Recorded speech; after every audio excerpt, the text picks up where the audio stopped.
Hi. I think I'm live. Whoops. I've got it angled so you can see. Ah, fuck it. You know I'm not really in a castle. Look at these. They're so heavy. I had to clip them to like above my ear because my lobes were too small. But anyway, yeah. I'm finally getting back into BEOWULF because it is so good. It's awesome. I'm excited. I dug out the Megan Targaryen wig. It's okay. I have not brushed it ever. I really should. Let me just wiggle that. Destroy the illusion completely. But yeah, last time we left off, I was describing the swimming contest. But I'm going to go back a little bit further before we actually begin. So yeah, how is everybody? How are we? Is my mic even picking anything up?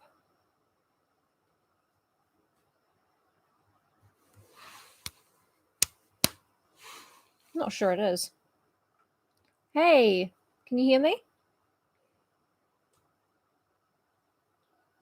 I'm not seeing anything from the mic. Audio's good. Awesome. Okay, I'm excited. Bro, it's Megan Targaryen time. Oh shit, my crown fell off.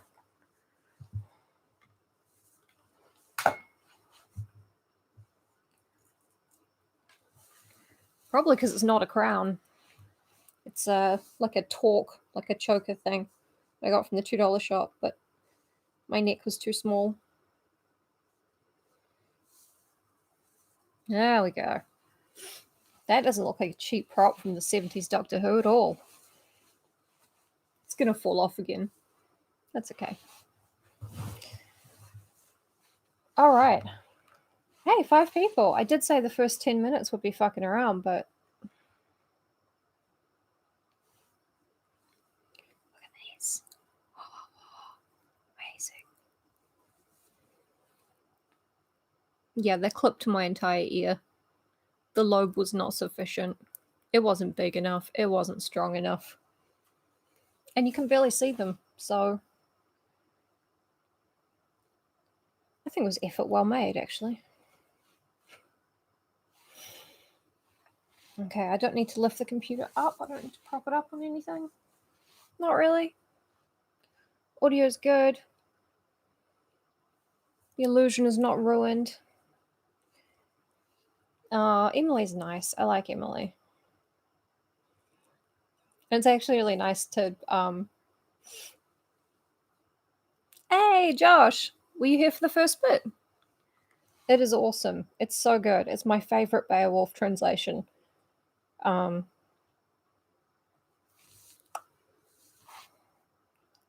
don't think I've danced on stream before. I think it would be weird. Okay, well, the first one was really good. It basically just, told the beginning. But we pick up in Hrothgar's Hall, where...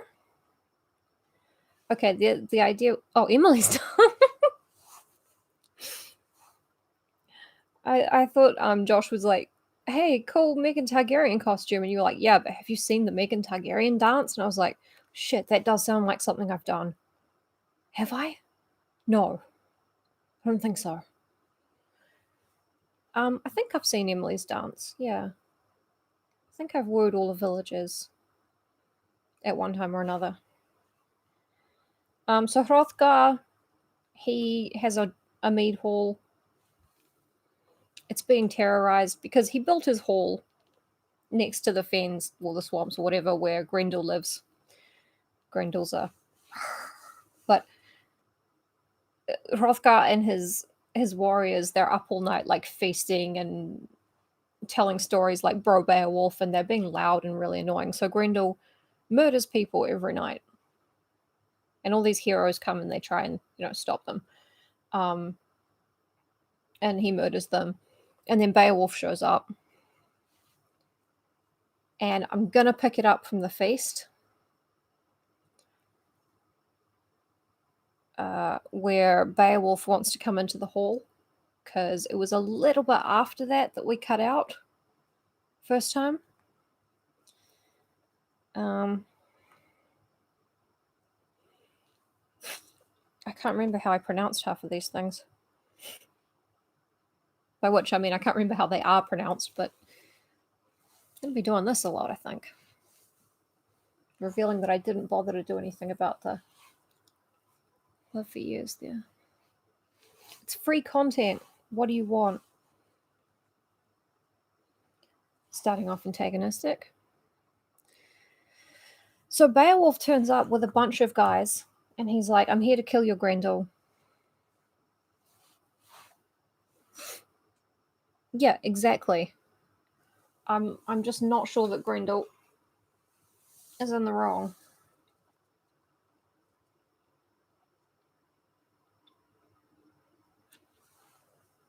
Wassail. Drink ale.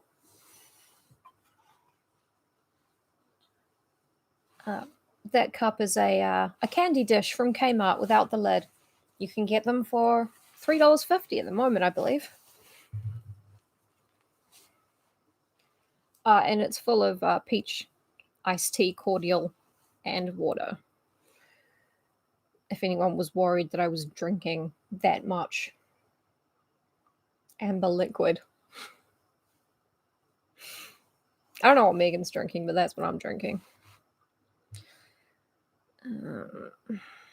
Why is it set to top chat and not live chat? There we go, live chat. Thank you. Now I can see everyone who's here. Okay, so they turn up on the beach. Beowulf and his warriors turn up on the beach. Beowulf's my name.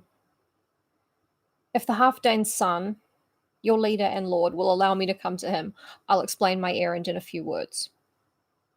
So the guy guarding the beach, Wulfgar, a Wendell warrior, renowned and warranted for wisdom and for the tempered edge of his nature, replied, I'll ferry your request to our king and ring giver, Lord of the Scyldings, and see what, if anything, he offers in response.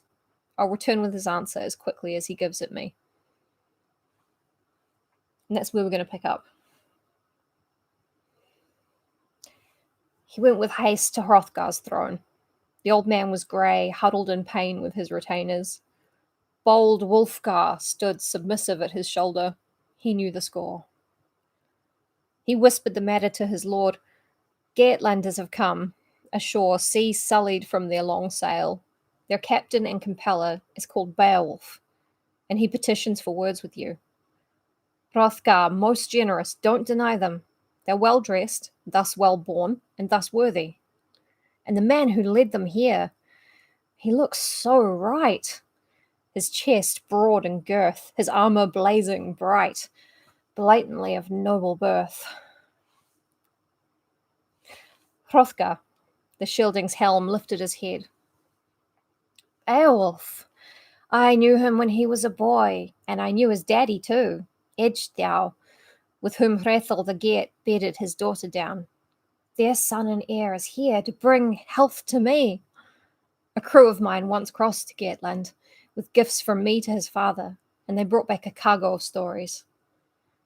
Ecgtheow's boy, they said, had a hand grip as strong as that of 30 men. I bet he had a good grip. As for his band of Geats, hurry, let them in. Holy, how good is God! A hero's been sent here by heaven to defend the Danes from Grendel. At least, that's what I hope he's come to do. If he relieves the pressure on our paradise, I'll pay him in gold. Did that on purpose, so it would sink up. Go back before he comes to his senses and runs. Bid him appear before his father's friend. He is more than welcome here in Denmark. And the king put his earring back on just to demonstrate that he meant business. There's no way I can actually put on the lobe. I'm going to pull my ears off.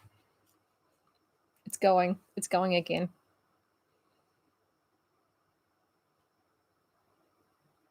It's nearly gone.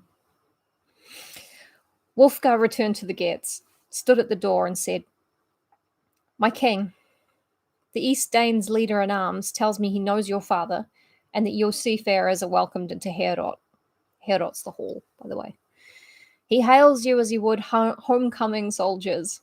Go, dressed in your war gear, your helms, your masks, and present yourselves to Hrothgar. No shields necessary, nor spears, boys. Leave your slaughter slingers here." Beowulf arose, and around him rose his armoured army, though some stayed to guard the war horde by request. They hastened behind their leader through Heorot's radiance. Their battle-bringer stood before the fire, glowing, and considered his words. His chainmail, the myth-protecting work of a smith, links netted to one another for war glory. His helmet made him look harder, so he spoke from beneath it. "My respects to Hrothgar. I'm a kinsman of Higelac, and over the years, no boast, I've been known for my promise and prowess. I've heard tell of Grendel from sailors. Seriously, the whole world knows the stories, swapped and sworn, of Heorot Hall's early curfew.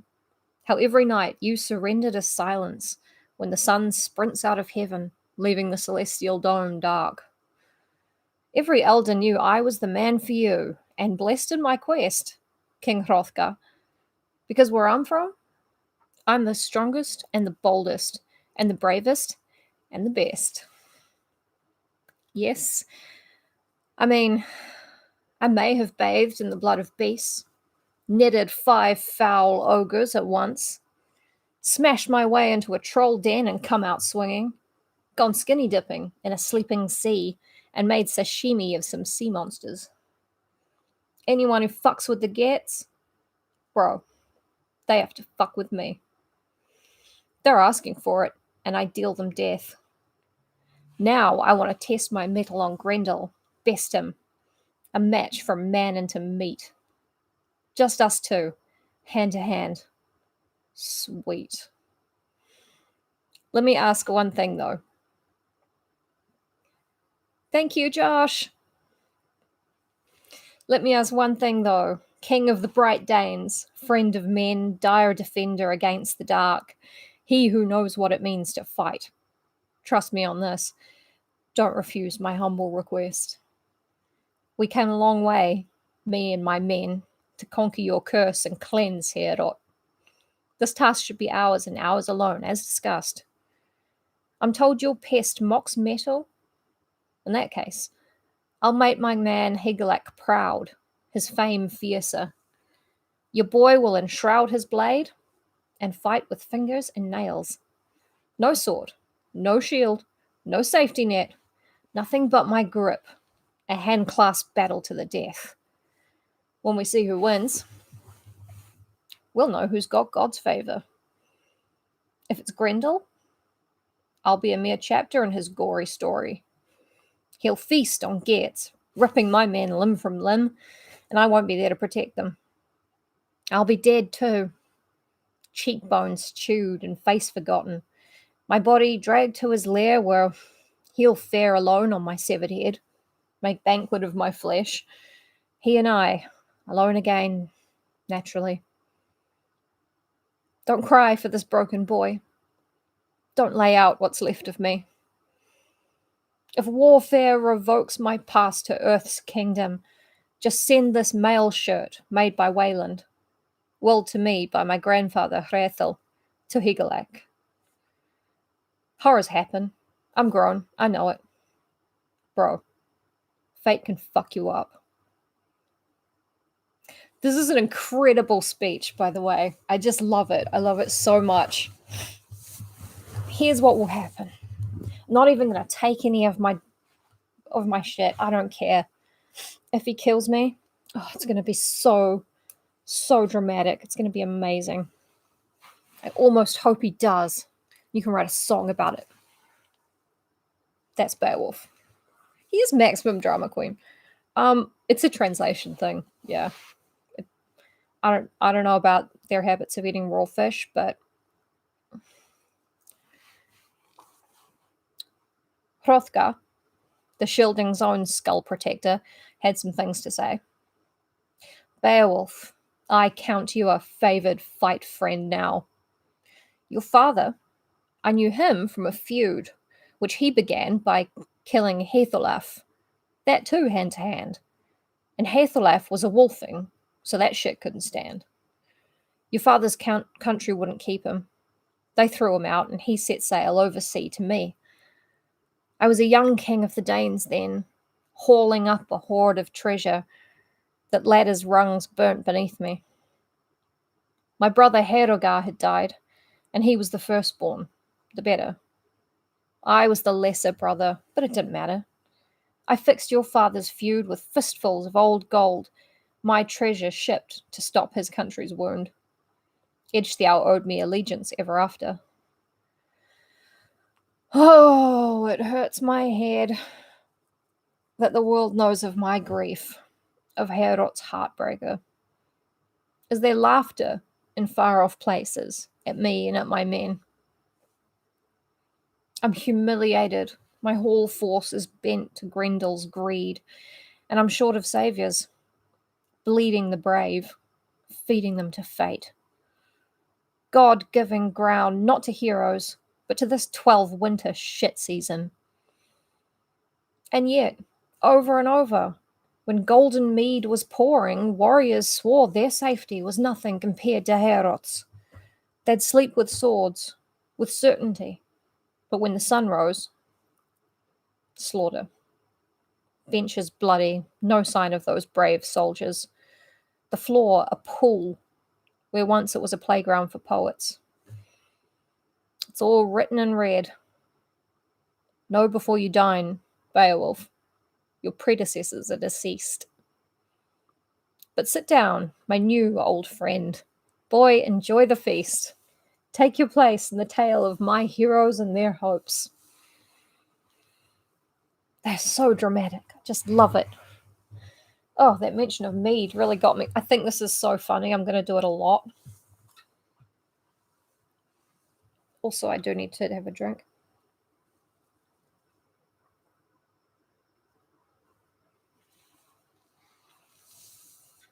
Drink ale.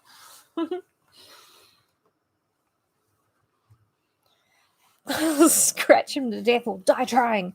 And if I die trying, sing a song about it. A really dramatic one. A banquet bench was brought, an empty one. So every Geat could sit beside his brothers, and there they dined in splendour.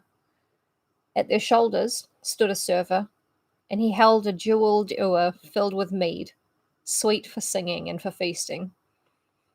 A shop sang too, his voice surging like a swallow into the verging arches of Heorot, cheering for this party of Danes and Geats, all bold men met to bet on Beowulf.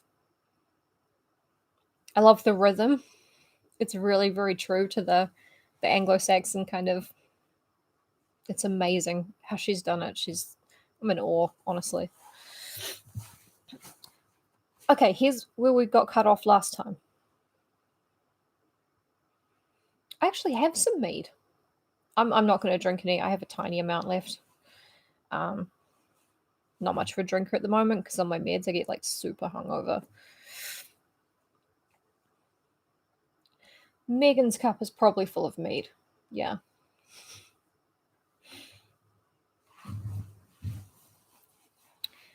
Near Hrothgar's feet squatted Unferth, Edgelaf's son, unconvinced, whispering churlish words. Beowulf's bravado bristled him, and envy ate him alive. He'd historically been glorious, and the notion that another, more notorious under heaven, might enjoy greater greatness made him gnash. Bro, do you happen to be the Beowulf who challenged Breca in the open ocean, insisting that you should swim in shark seas for no reason but to prove your petty prowess? Boasting that no boat should guard your lives, but that you should risk them recklessly? I heard no one could convince you to of clarity, and that you dove overboard, surfing on stupidity, swearing you knew the currents better than any other, and that you, swole as a troll fed on travellers, were superior to any swell. You lolled for 7 nights in wintry waters, and in the end, he outswam your fool self, skipped to shore, unscathed though uncertain, and rolled onto the sand safely in the land of the Hathorams. From there he went to his home country, where the Brandings adored him, a calm and pleasant place, and returned to his hall, his host. His boyish boast was proven. Yes, he'd bested Beowulf. No matter your other battles, the tales you told, the lines you sold, buddy, at least you lived. This time, bro, know it.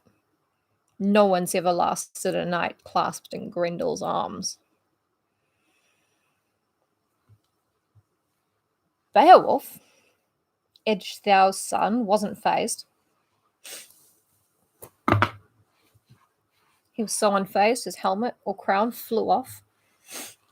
Well, actually, buddy, sit down, you're drunk. Unferth, you've run your mouth about Breca, me, and our sea swagger. But let me drop some truth into your tangent. I've been better on the water, deeper in the drink, and stronger in the swim than any man alive. Breca and I were boys together. Our desires were only dares, one upon the other, brother to brother. Maybe you know this story?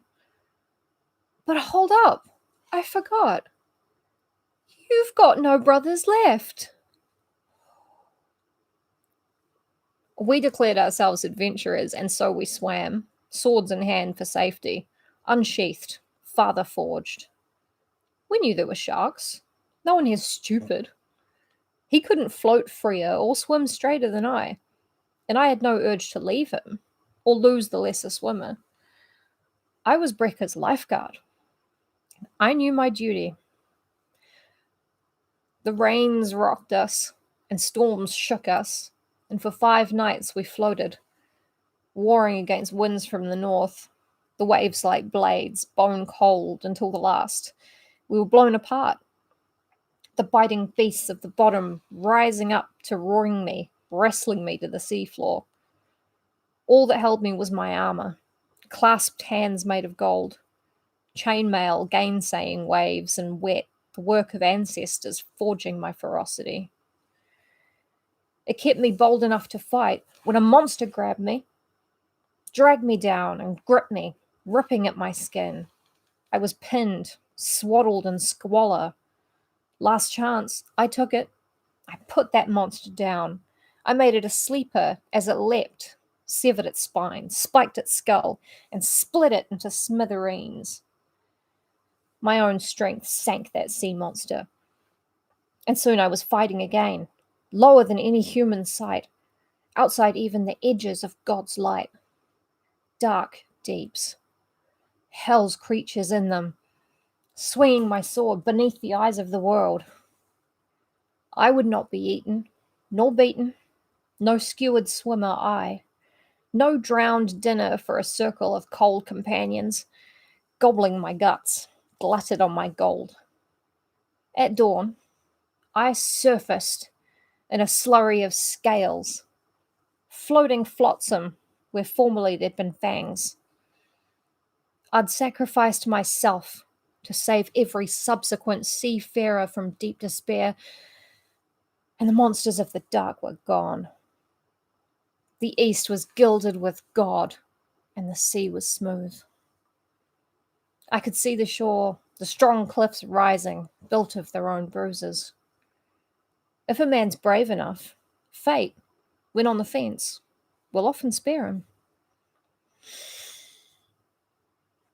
I'd never brag, but truth is, my sword slew 9 singular scavengers that night. There are no ocean-going stories more awful than mine. No tales of greater terror. No other man so sea-stalked. But I survived. My salvation in my own hands. The waves bore me shoreward, attending me, and left me at long last in the land of the Finns. The end. I've racked my brain, bro, but Unfaith, I can't unpack any similar stories of heroics from you. Let me say it straight. You don't rate, and neither did Brecker when it came to battle. The Gulf? You're cattle, and I'm a wolf. I'm not even mentioning your sins. Your kin killing? Your brother beating? I'm not the man to damn you. No shit though, Unferth, if you were the bitter, brawling brave you claim to be, your king wouldn't have suffered a single night of Grendel's rampage. No bitten bones, no hall horror, no chaos in his kingdom. Grendel was aware he had nothing to fear here. Your sword's soft, son. No warrior awaited him in Heorot. The shieldings were unshielded, their hall unguarded. He knew he could crush you, comfort himself with grappling, grind your bones to make his bread. He's got no fear of beer hall brothers, but this you can quote, he'll fear me. There's no guns of note on anyone but me and my geats. Come on, Edgelaf's son, beat me. Or better yet, make me a bet that Grendel's maker won't be met. Then, if you brave boys feel like drinking, I'll serve you ale for breakfast. The sun shining on silver and gold, daylight yours, after night's been mine. Beowulf is constantly dropping mics, at all times. Hi, Evelyn. Hi. I'm so glad you're here. I love this. I love this. This speech was more than enough to convince the ring giver, the king, his hair grey, his war grace blazing. The king of the bright Danes knew now he could defend his people with an assist from this warrior of the wider world. He got the party started, loud and lordly, and the hall welled up and overran with laughter. Wealhtheow appeared among them then, Hrothgar's queen. Gleaming, her gown golden, she chose her chance to charm. She was the cup keeper. She raised it high to show the men, and then bore it to Hrothgar, Dane's delight, her husband and homeholder. She held it to his lips, and he drank deeply, the love of country in each draught. He threw it back as fast as once he'd drawn his sword, this old, old lord of war, and his men cheered.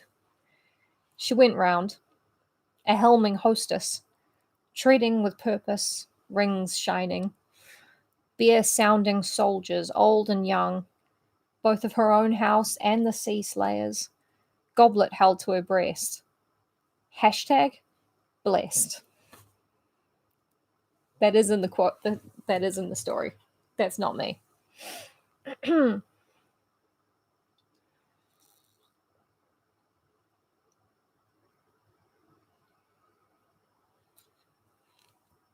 Nothing like it. Wassail. And I keep saying that.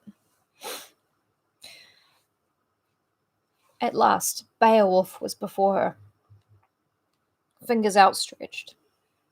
She welcomed him carefully to Heorot as a hero, a man who'd answer hopes with hands, and who might, please God, finally redeem her land from hell. Oh, I know. Ew, Evelyn. Don't compare me to Lin-Manuel Miranda. I don't like that guy. Might lose a couple followers.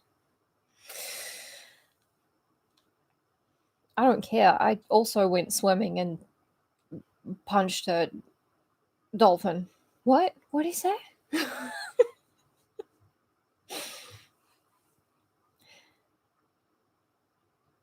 The warrior took the cup from Wealhtheow, eager for the end of festivities, for the night and fight to come. He was ready for his war, and a wight awaited him. Beowulf sipped, and the son of Edge the Owl assured the queen, "Woman, I knew my plan when I set off from this coast. Before I put my band in that boat, already I was bent on victory. I mean to give you a show, to make you sleep safe or be slain myself, Grendel spikes in my skin. I'm going to do as real men do, and render myself a reaper, bleed 'em dry, or let death attend me, and cupbearer in your place, here, in this mead hall." The hostess was impressed by Beowulf's boasts. Brass balls, if nothing else. She posted up beside Hrothgar, queenly, her gold glinting.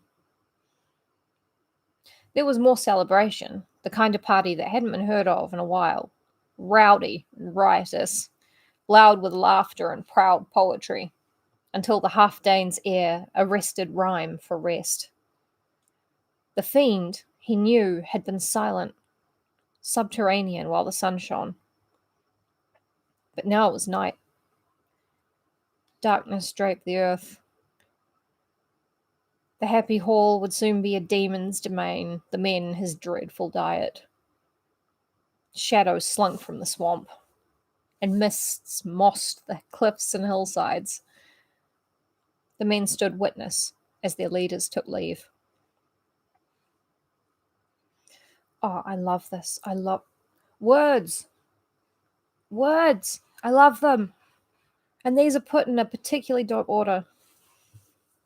To quote Jordan Peele.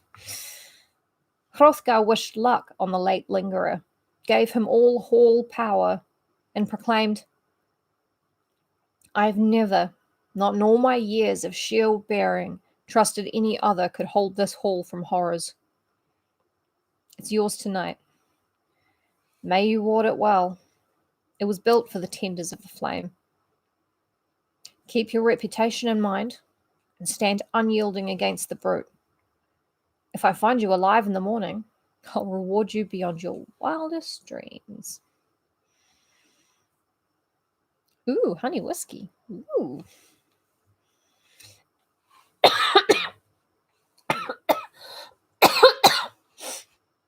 You got me all excited. No, I don't drink whiskey. It makes me fighty. And now I'm a respectable middle-aged woman. As you can tell from my gold hoard and many wigs. Hrothgar and his household left the hall. The leader and protector of the Scyldings bound to Wealhtheow's bed for comforts, his wifely strife-soother. The king, it would prove, had appointed a warrior whose muscles were monster-matched, fate-directed to the Dane chief as a prince protector. The Geats knew all this already. They trusted their man, his iron arms and brawling band. Beowulf stripped, removed his breastplate and helmet, handed off his fine-forged heirloom sword. His servants swooned over that sweet smith's steel, ordered in no uncertain terms to ward and keep it safe. Oh, they're about to do the monster mash of swords. Well, not swords. Beowulf headed to bed, swollen with certainty, and swore, this mortal gift from God, "I don't know what you've heard about hand-to-hand, but my hands are better than good, man. I'm direr than any demon. I won't slice Grendel with a sword, boys. Too simple. I'd end him too quickly. It'd be unfair. He has no skill, only reptilian skin. His mind's got no flair for strategy, though his strength is savant. Nope. I'll go unarmed into this evening, and he'll take it on the chin, if he's got guts enough not to flee. May God referee this ring and declare the winner whichever of us he wishes. Kind of love Beowulf here. And I kind of also want him to get a real big comeuppance because he's being very braggy. It's kind of New Zealand culture. It's called tall Beowulf syndrome. Then Beowulf dropped his head to pillow, and beside him rested his command of brave men, warriors of sea and sleep. They were ready to see life's end, and didn't expect to lay eyes on their heartland again. Not familiar soil, not their parents, not their wives. They knew the story of the slaughterer, the dozen years Danes had been driven from their home hall. The Almighty, though, had other plans. A tapestry of terror, threaded with triumph, the weather gets the victors. They'd rise with their leader, crush the challenger, and cruise through creation, kinsman to a king. You know how it goes. God's the final decider, and men only the question askers, students seeking solace.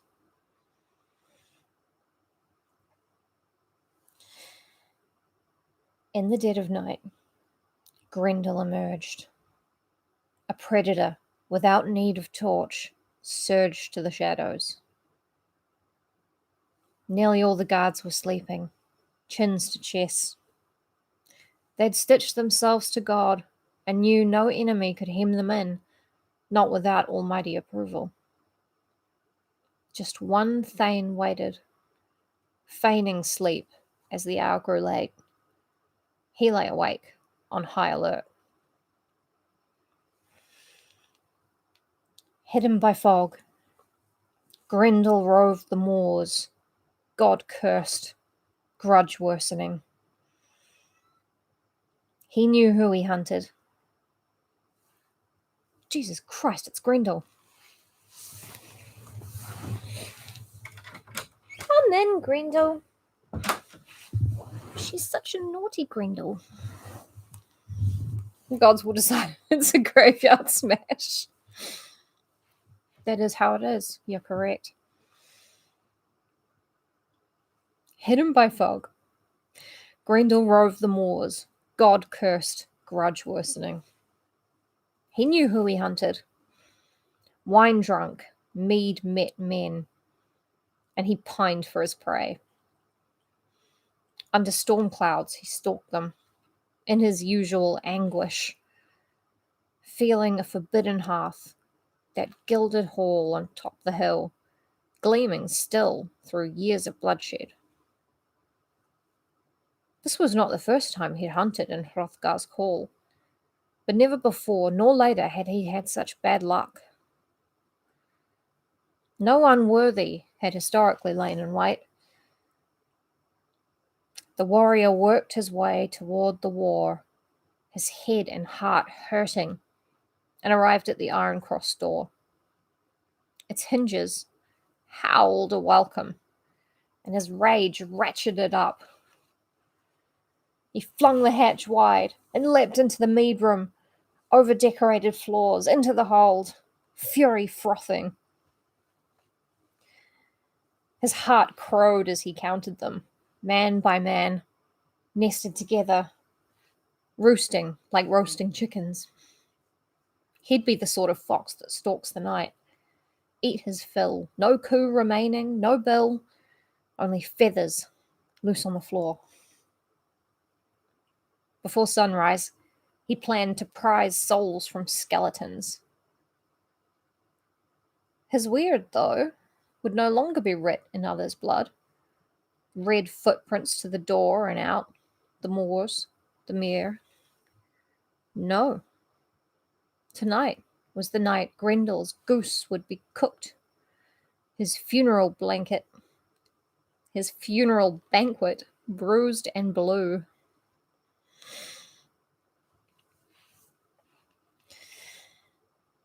Fervid and flexing, faking sleep.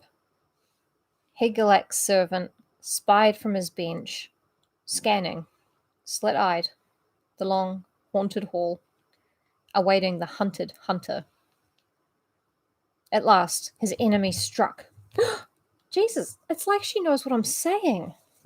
Oh, it's also like she's got dirty paws. Thank you, darling. Thank you. Luckily, this dress was crafted from the finest polyester, so it dries very quickly after washing. My enemy struck. She knows things. Get out of it. God damn it. Grendel of my life. Beowulf loved Grendel. Ow, this hurts too much. I can't put them back on. Hang them on my wig. So stupid. Yep, I'm hanging them on my hair. It's cool. It's something you do. Don't, darling. Would you just sit down, please? Oh, you can't see them. No, these really hurt. Let's see how they look as hair ornaments. I like them. I like the barbaric Byzantine kind of Anglo-Saxon style to them. But I do not like how they feel. No wonder they were $3. Down from like 30. Yeah. That works. Arguably better, because you can see them better.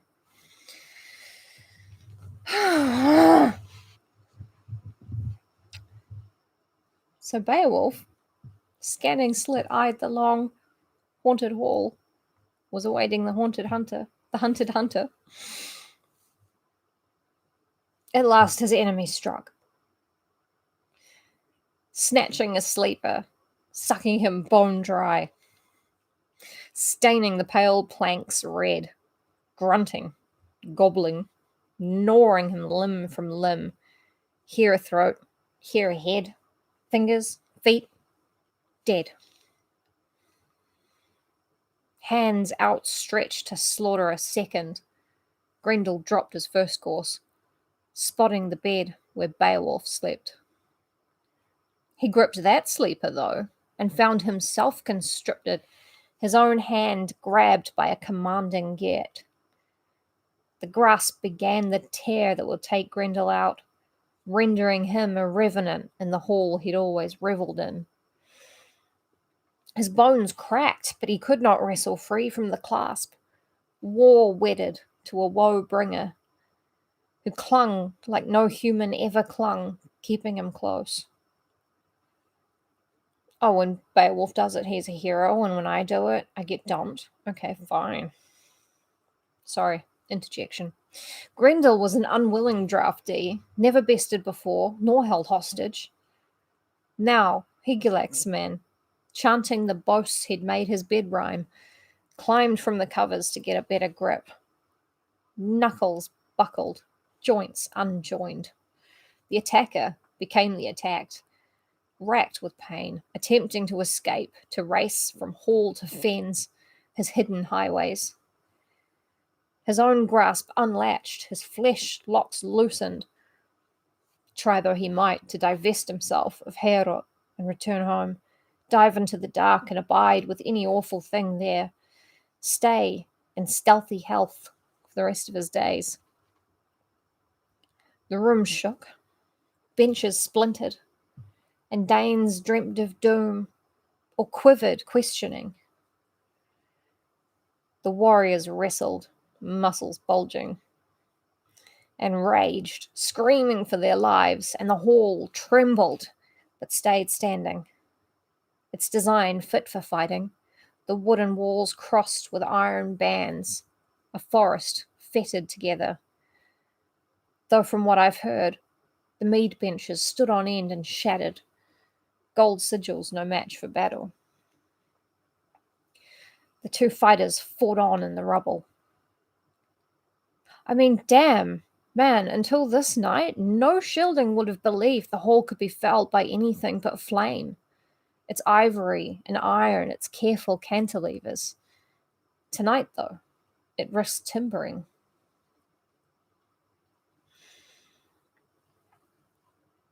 going to take a dramatic pause to have another drink.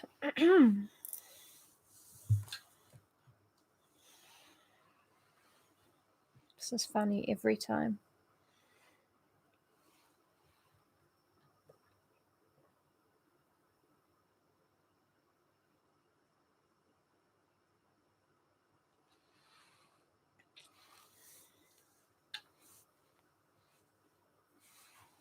And since we're talking about Danes, skull for that matter.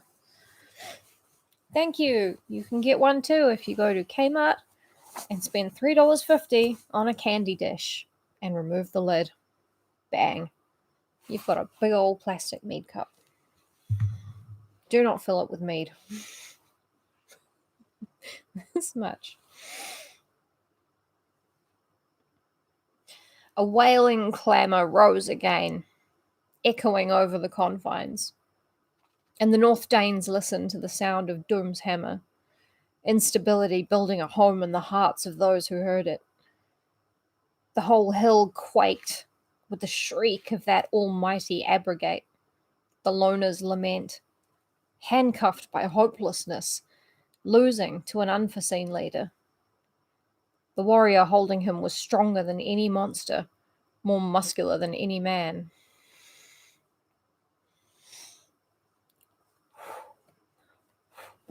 The stalwartest of soldiers had no wish to imprison the invader, only to slay him. Grendel's life wasn't worth living, and Beowulf had decided to end it. His own men stood too, as the unarmed enemy swung heirloom blades willy-nilly, though really their captain needed no safekeeping. They swung for the slayer's soul, but their struggle was for naught. Sorry, I lost my place briefly. Dramatic pause. They could have stayed sleeping rather than fought, or merely watched the battle, for their swords, sharp as they were, couldn't injure the fiend. Still, his spells warded him, annealing his skin. Still, his death would be agony. The world clung to his fingers, and life leaving wouldn't be swift.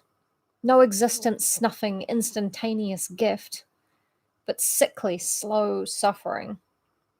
His sinning spirit sent to sink slowly down to hell. He knew it now. He who'd spent seasons haunting this hall, preying on poets, bringing pain to the privileged, infuriating the almighty. His body was breached, its bones were breaking. Higlac's kinsmen had him, hand-welded.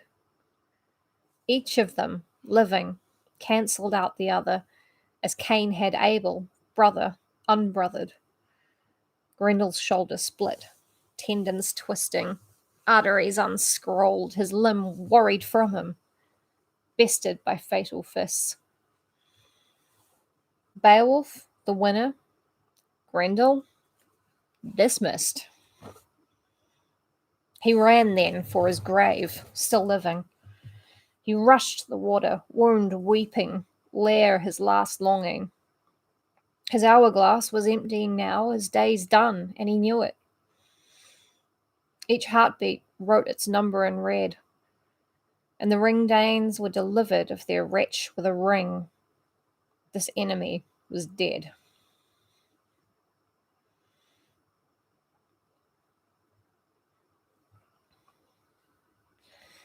The ranger had arranged a cleansing, swept the hall while the Danes were sleeping, done the danger in. Yeah, I think we should take a moment of silence for Grendel, who was just a neighbor who was sick of the stereo that his neighbors over the back fence had, that they were just partying every single night. It was shaking the house. He didn't know where that fucking stereo came from. I mean, we've all lived next to a student flat. We know. Hi, Jessie. Welcome. It's good to see you. See that you are here. Pour one out. Oh yeah, no, I'm not going to pour anything out. Not on purpose. They're still young. The ranger had arranged a cleansing, swept the hall while the Danes were sweeping, done the danger in. He was pleased with himself. Really. A Geert's son's boasts proven in the Danes' den. He'd unharrowed Heorot Hall, and Hrothgar's humiliations held no further horrors. The darkness of recent fate now taking the form of someone lately late, even if the hole wasn't there, only a hand. Grendel's arm, torn off by the hero at the shoulder, and hung on high, the span of his grasp displayed. Bro, I've heard when dawn broke, soldiers stampeded to the ring hall, chieftains coming to contemplate the cooling corpse portion. Warriors and wild men from all over the realm, wide-eyed with wonder, overwhelmed at the sight of Grendel's tracks on the dirt. No sorrow there for those who'd suffered him, but satisfaction at the marks of misery where he'd conveyed himself from hall door to mere shore, bleeding out. He'd left a river of gore, and the warriors had no regrets, imagining him dripping a doomed carcass into those wicked waters, which even now were blood-clotted scarlet drifts. Oh, the gift of this! That devil diver, deep in the dark, dimmer and dimmer yet, dying, dead. Here was the truth. Everyone knew it. Grendel was headed down, hell-bent. A river of gore and a stream of Dunedin.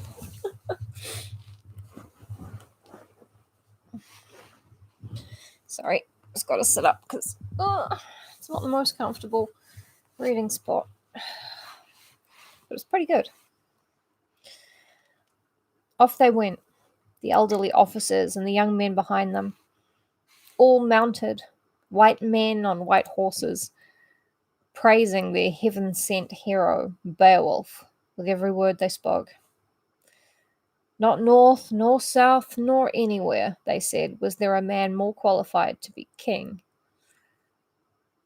There was a lot of country between the coasts, a lot of open air beneath the sky, and even there, nope, no one better to rule. You're not too late, I'm still going, but Beowulf has just killed Grendel. So, also my earrings fell off and I had to attach them to my hair. They're really heavy. They were hurting my ears. So that's pretty much all you missed. Oh, and also some pretty funny bits where Flora thought that she was part of it, playing Grendel. To an eerie degree. Of course, this unfettered praise wasn't meant to blame Hrothgar for anything. No, that was a good king. They were giddy enough to gallop for the first time in years, pale horses racing on trails long unused, though famous once for being smooth. And a poet, a long-term comrade of the king, a man mindful of metre, with a memory made of myriad myths, began to compose the tale of Beowulf, his enviable exploits and Geertish feats, the sentences rhyming rapturously, since now the man was elite enough for permanence. The shop had opinions, and he shared them.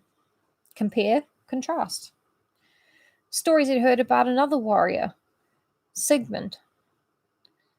Verses detailing that man's hidden past, stealthy acts, dark secrets spat only into his kinsman's ear.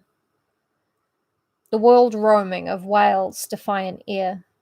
All these old tales whispered to Fitela, from uncle to nephew, who'd together slain giants, their swords strong as their certainties.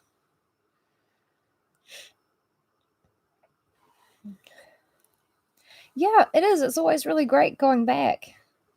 And also the language is fantastic. I love it.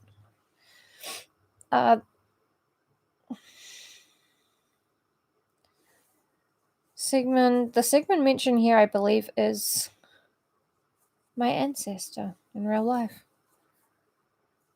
Fucked his sister, but no one's perfect.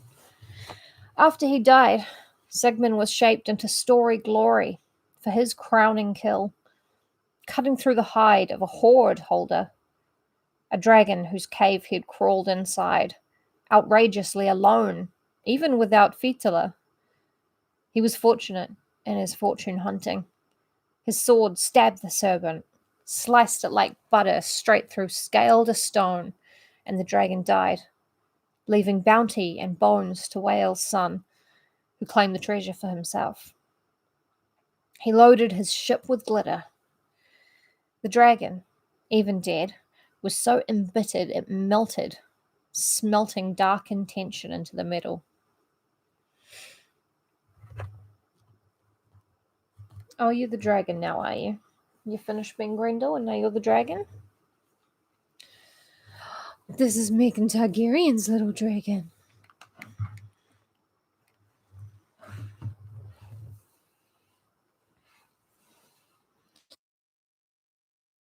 Sweetie. Okay, well, I'm sure she can help. It's not going to ruin anything.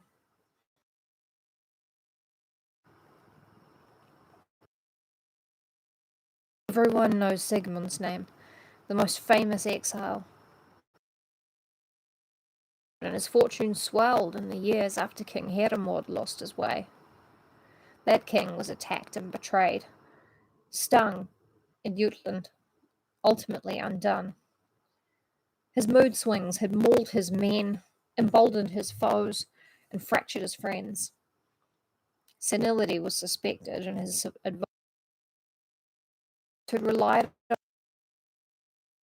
those who trusted the inheritor of the throne to behave as his daddy had, reigning righteously, paying promptly, shielding the shielding's safety. Beowulf is surely such a man. Am I? Am I cutting out for everybody?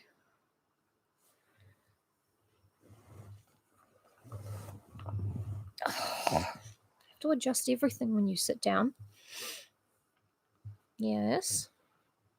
Am I cutting out for everyone else? It did, but it's back. Okay, good. All right. Do you still want to sit?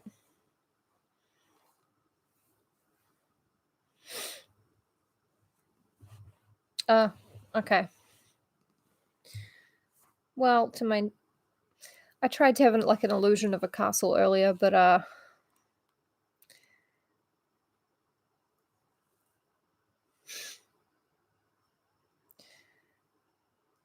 it's not stream ending? Okay. Yeah, this is New Zealand. Probably somebody started watching Netflix. Like one person. Sorry, it won't turn on its side for me. Come on. Flora, you spoil everything. I hate you. She knows I love her.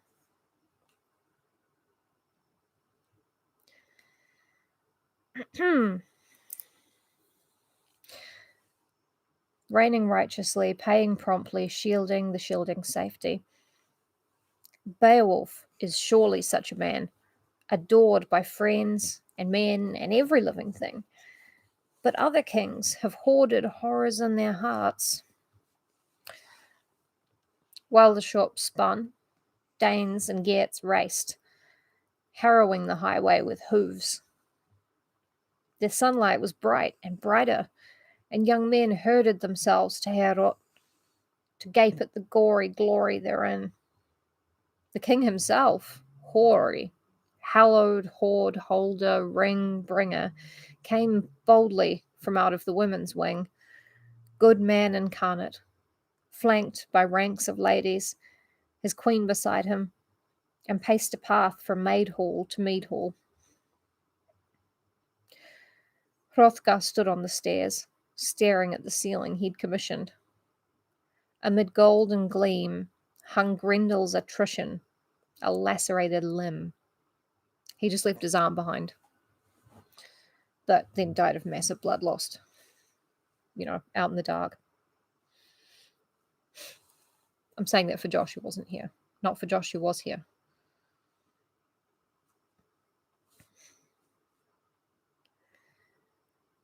Yeah. I've often thought that if I were being sacrificed in some kind of blood ritual, because I watch a lot of supernatural television dramas, I would try and curse my own blood. Well, I would try and survive, but, if that wasn't on the cards, I would definitely try and curse my blood. You're welcome. First and most fervent week of thanks to the ever-bearer for this sight. Our long struggle cleared in a single night. We've suffered years of haul harvesting here, but hard times are done at last. God is good. Grendel is gone. Only yesterday I thought my heart would never be mended. The evening rending endless. This house of heroes red-rouged. My council risking life and limb to bed down in their home hall, defend this place from demons. Yet every morning dozens dead. Now, with an almighty assist, this man has done what no man did before. His mother, I forget who she is. Is she still alive? Should be proud of her prince. In answer to prayers. BEOWULF, regardless of whether your parents survive, you are my son now. Adoption won by wily work. Be good to me, I'll be good to you, I always say. You'll need nothing in life, boy. I'll feed you, fate you, and count you as my foundling. You're a king to be. I've decorated countless others, treated lesser warriors as brothers, and rewarded the inferior for fearlessness, or what passed for it then. Now, though, my standards have shifted. You're more than a man, but an immortal. Your valor in this hall will live in legend. I implore the Lord to keep you, my ward, in his grace, and wield his power on your behalf. I love the idea that you can just say, hey, I adopt you. I adopt you right now. I'm a king. I can do that. You're my son now. Guess what? Also, I forgot your mom's name, or if she's alive or whatever, but, doesn't really matter because I adopt you. Yeah? You getting this? Cool concept, right? A foundling like the Mandalorian. Every time, I know what it is. I know Star Wars, come on. But every time I see the Mandalorian, I think it's some kind of, a wonderful cheesecake. Like a pavlova. Yeah, I have done that more than once in D&D, actually. That's a good point. I've never done it to a grown person in real life. Yet. I kind of have. Not in real life. On Twitter, though, I have. Beowulf, Edgedale's son, replied, We're lucky to be living, having gone into battle with only bright intentions, against a stranger whose might we hadn't measured. I wish you'd been awake to watch me bring war to your enemy, to see him beaten, but it was not to be. I meant to put him in a headlock, lash him to his deathbed, and bludgeon him, clench my fists around his throat, strangle till he gasped his last. But alas, the Lord set him free. What can I say? He slithered from my fingers like a serpent, slipped my knots, screeching for the exit. He paid his passage in pulses, though, and left a limb behind, holding the door, his hand, arm, and shoulder. And there they stayed. Proof of his incursion, much as he regretted it. Behold, nothing could live limited like that. The last of his blood must have boiled by now, braiding itself about his body, chaining him in coils of pain. He's dying now, if not already dead, a sinner awaiting sentence. God, not me, will judge him. Previously prone to calling bullshit, Unferth, Edgelaf's son, was stymied as the roomful of nobles took note of the horrible hand hanging whole, armpit to fingertips, high in the eaves.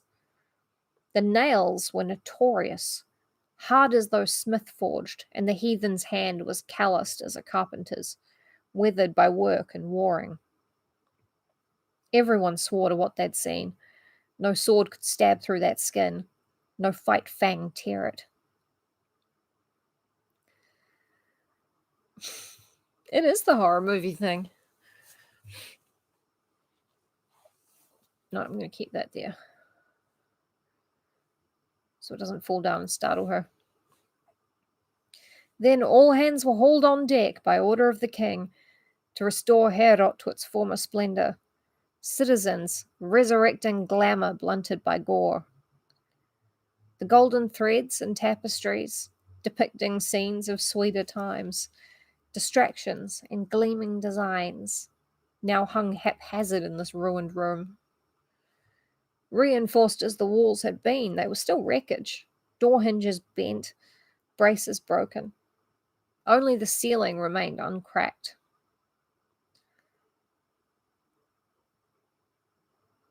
Oh, the Anglo-Saxons loved alliteration, was what they did instead of rhyming. It's very interesting, actually, but I won't get into it. We like rhymes because we're babies, but they liked alliteration, was their thing.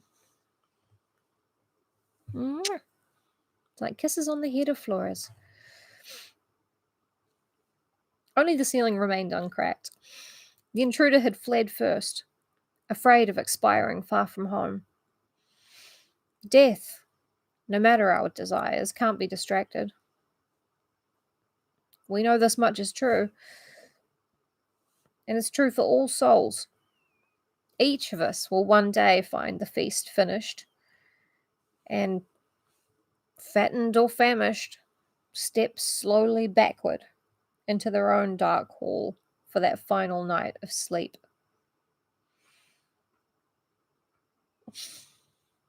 All hands on deck, except the one no sword can got. I'm just looking a little bit forward to see if there's a natural place to stop. But I feel like right before the triumphant feast is probably a good place.